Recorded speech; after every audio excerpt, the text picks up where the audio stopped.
So I'm very much excited about today's topic. I want to talk about vision. So we become dysfunctional when we don't have a vision. Why it is that? Because of a vision, it is the thing that actually anchors you. You function and do things in a way that is setting you apart, that is actually, like springboarding you to the place that you want to be at. You must make sure that you have a compelling vision. If you think about it, why should you improve? You want to improve so that you become an equivalent of the things that you are going for in your life. Why should I put myself under this so much pressure to improve? Why? And then when you have that picture clear in your mind, trust me, it will give you reasons why you should be doing what you'll be actually doing. So normally when we talk about self-identity, you need to know yourself and it becomes a very abstract concept. If you think about it, it becomes very abstract because how do I know who I am? What should I do? Should I sit down and meditate and close my eyes and then magically then I will find out who I am? Unfortunately, that's not how it works.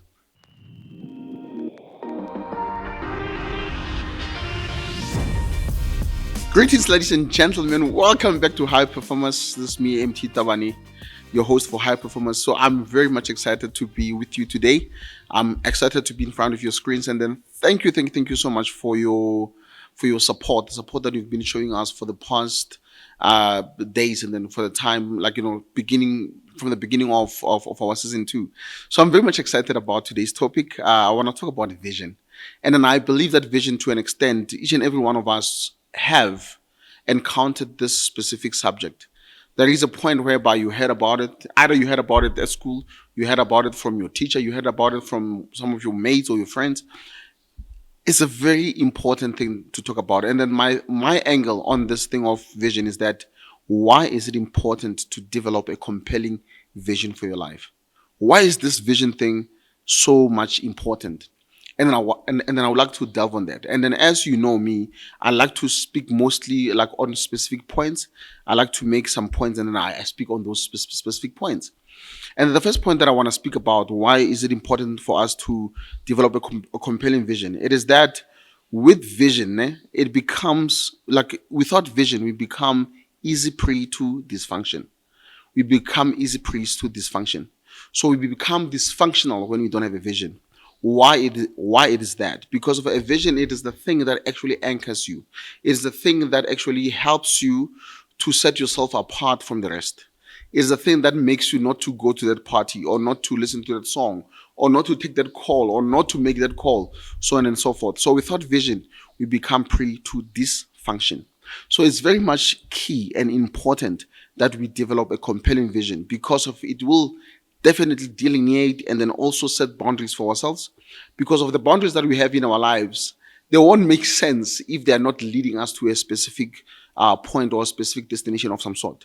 So developing that compelling vision, it helps us to ensure that we are not prey to dysfunction. Because if I ask you now that if I tell you that don't go to this specific event, or don't go to that party, don't go to those friends, don't hang with those people, and you ask me why should I not do that? If you don't have a compelling vision, then you will not see the reason why you should not do the things that you should not be doing. So in order for yourself to actually, safeguard yourself or sort of protect yourself from being dysfunctional as a human being, you must make sure that you create and develop a compelling vision for yourself. Something that makes you wake up each and every single day to want to improve, to want to do things better than you've actually been doing them in the past. So in order for yourself to actually, make sure that you're not dysfunctional, you function and do things in a way that is setting you apart, that is actually, springboarding you to the place that you want to be at.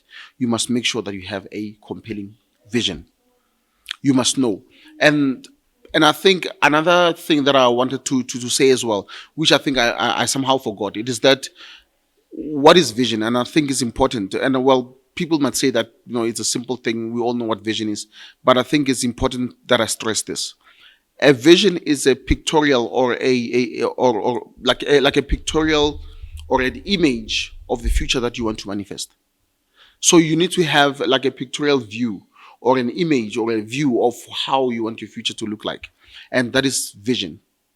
And you need that because of without you having that, so you can concretize the very steps that you need to take to manifest the kind of life that you want. And if that picture is not clear enough, what happens now is that you can literally become prey to dysfunction. That's the first point that I wanted to talk on. So the next point that I want to make now is about vision again. It is that having a vision is the most practical way of giving ourselves reasons to improve. If you think about it, why should you improve? You want to improve so that you become an equivalent of the things that you are going for in your life.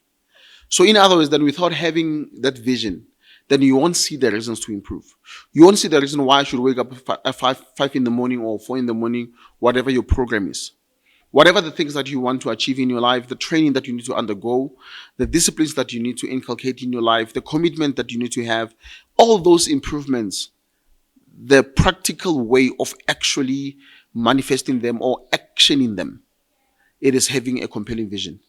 Because of the vision is the thing that says, I need to do this. I need to wake up in the morning and then do this specific training, whatever training regime you have, or whatever it is that you're preparing yourself for. I need to make sure that I show up at work in this particular way. I need to make sure that when I'm at work, I'm not behaving like each and every single person who's in there because of I have a vision of becoming this specific person in the space that I'm actually occupying. So having a vision is a practical way, is the most practical way of actually having reasons to improve. So, because you want to have the reasons to improve. Why am I taking myself through the sacrifices that I'm taking myself into? Why am I not eating that pie or that donut, whatever the case might be? Why should I do all of those things? Why should I put myself under this so much pressure to improve? Why? And then when you have that picture clear in your mind, trust me, it will give you reasons why you should be doing what you'll be actually doing. The third point I want to speak on is that when you have a vision, guys, like a vision is a precursor to finding who we are and what we are capable of. It's a precursor. So it's a thing that comes before finding who we actually are. So let me put it this way. So normally when we talk about self-identity, you need to know yourself and it becomes a very abstract concept if you think about it. It becomes very abstract because how do I know who I am? What should I do? Should I sit down and meditate and close my eyes and then magically then I will find out who I am? Unfortunately, that's not how it works. How it works is that there are things that interest you, and then there's a future that you want to create. There's a world that you want to create. There's a world that you want to be part of. There's a world that you want to influence. There are spaces that you want to be a winner in. And then once you create a compelling vision around those specific things, then they force you or they push you to become a person who can manifest those things or who can achieve those things. Because you need to become a particular person who has to achieve those particular things that you'll be going for. So then, in other words, what I'm trying to say to you, it is that the precursor to knowing who we really are, instead of just sitting down and then and lighting your candle. I'm not saying don't light your candles, light your candles if you want to, but I'm saying like instead of just sitting down and doing that, and then and meditating and hoping that somehow there is a divine voice that will come from the skies and then tell you who you are. Because of I can attest to you that doesn't work.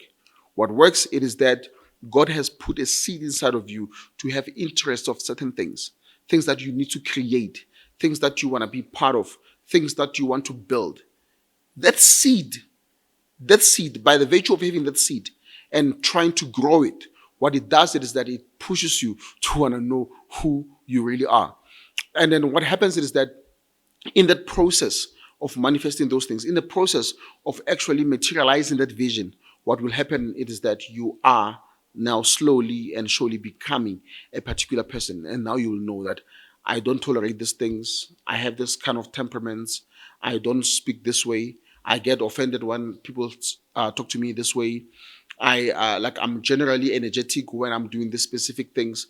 And without having that vision, then you will not actually find out about those specific things. So it's very, very key to have that compelling vision. Just know what it is, guys. Just know what it is that you want to manifest or create for your life. I'm not sure. Do you have questions, guys? Like, do you have questions in the like in the room? Please, there must be questions. There must be questions. You can't come here and not have questions.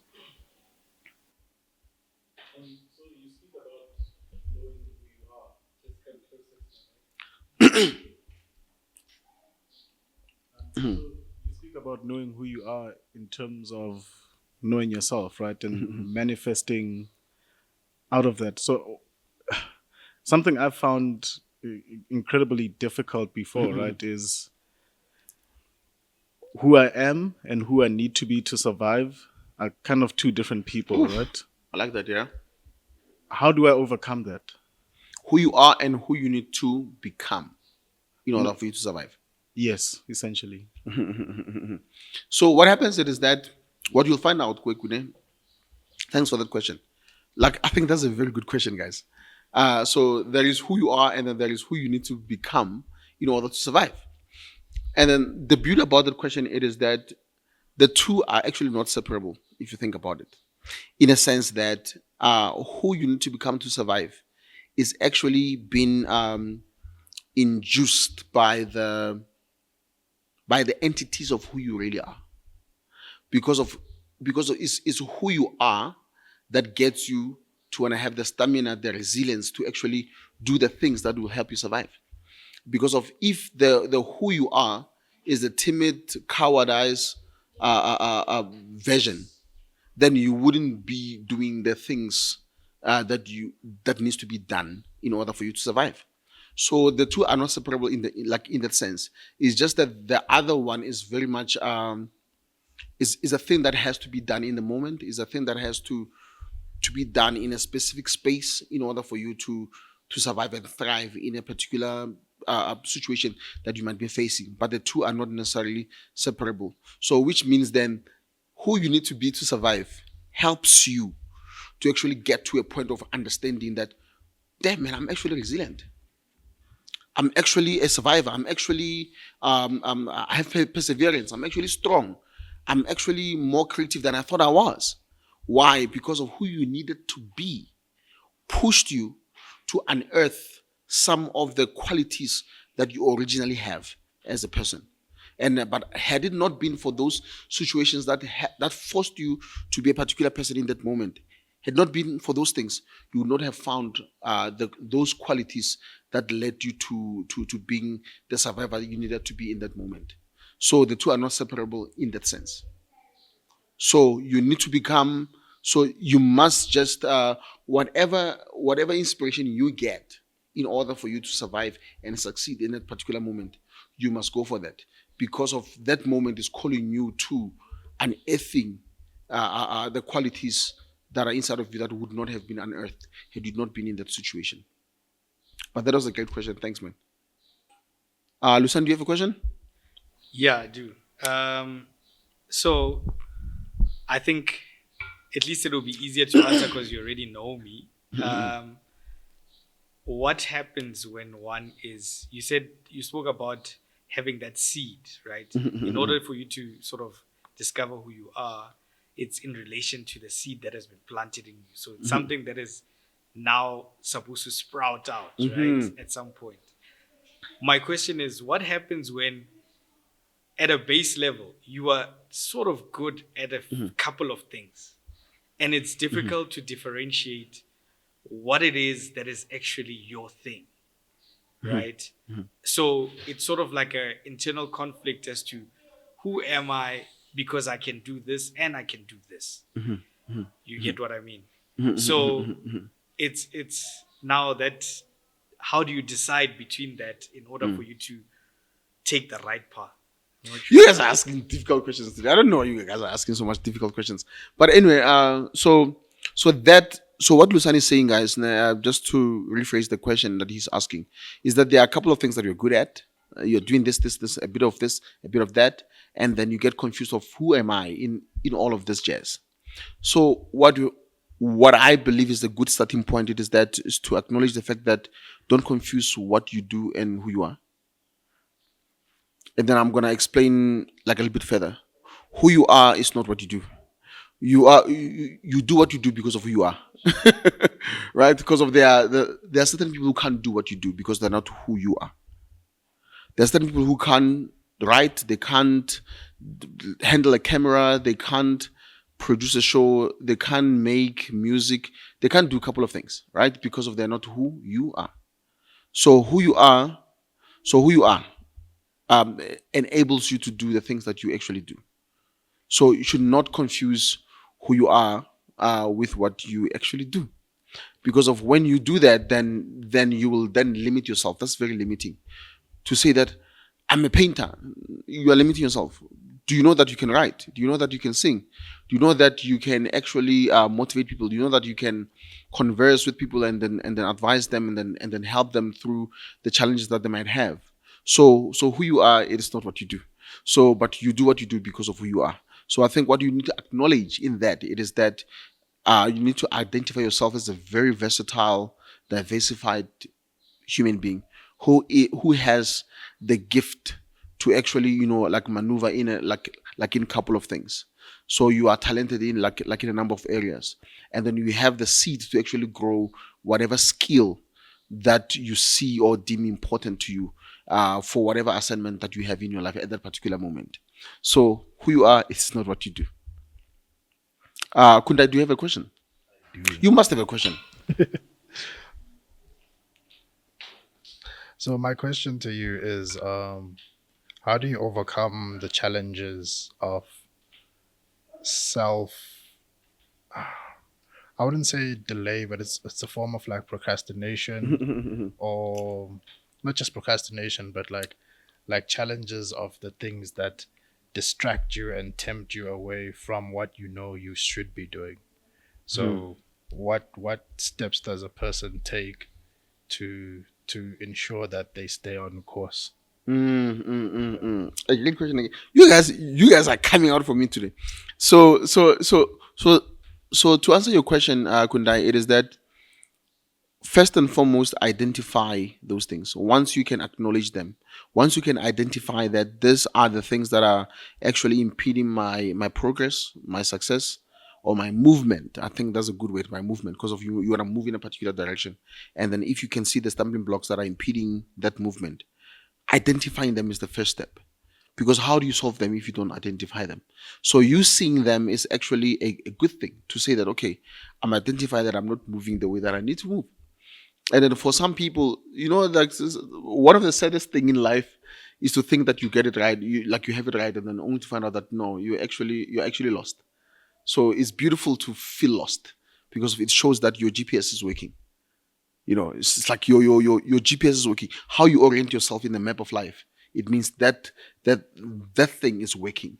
The engine that drives your direction is working.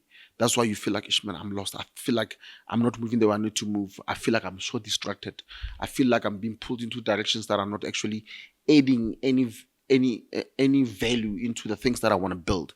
Once you feel like that, you should not be disheartened. You should actually be proud and happy that you can still locate that because it means your GPS is working. Because imagine if your GPS is not working and you're going to Durban and here you're taking a direction to Limpopo.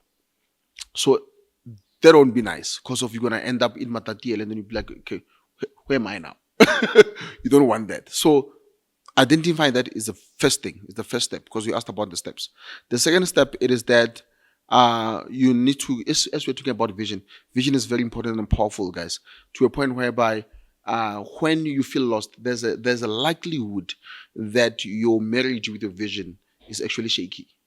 So you need to see a marriage counselor, like between you and your vision, who can actually reconcile all the things that might be out of place, so that you marry your vision and then be one with it more than you were before. Because trust me, it will actually steer you to the direction that you want. So a redefinition of your vision is actually one of the things that helps you to eradicate distractions. Because of, like I said, like the second point that I made, I said that when you have a vision, you see the need to improve. You have more reasons why I need to improve. You have more reasons why I need to have discipline. You see more reasons why I need to be committed. Why? Because there's a vision that I'm driving myself towards. So I think that's the short end of it. But thank you so much for the questions, guys. I have the last point that I want to make on this vision thing. Do you have another question, Lusani? Last question, right? When you speak about sort of like a marriage counselor with your vision, Yeah, sure. right? I just want you to elaborate, like, How what does that look like? look like? How does that look like? Yes. Very good question. Very good question. It's a very good question, and then I hope I have an answer for it. You guys are like are out for me. Like I think it's because I'm wearing a nice suit, and then you guys are like, okay, cool. We want to see if you just a fancy suit guy.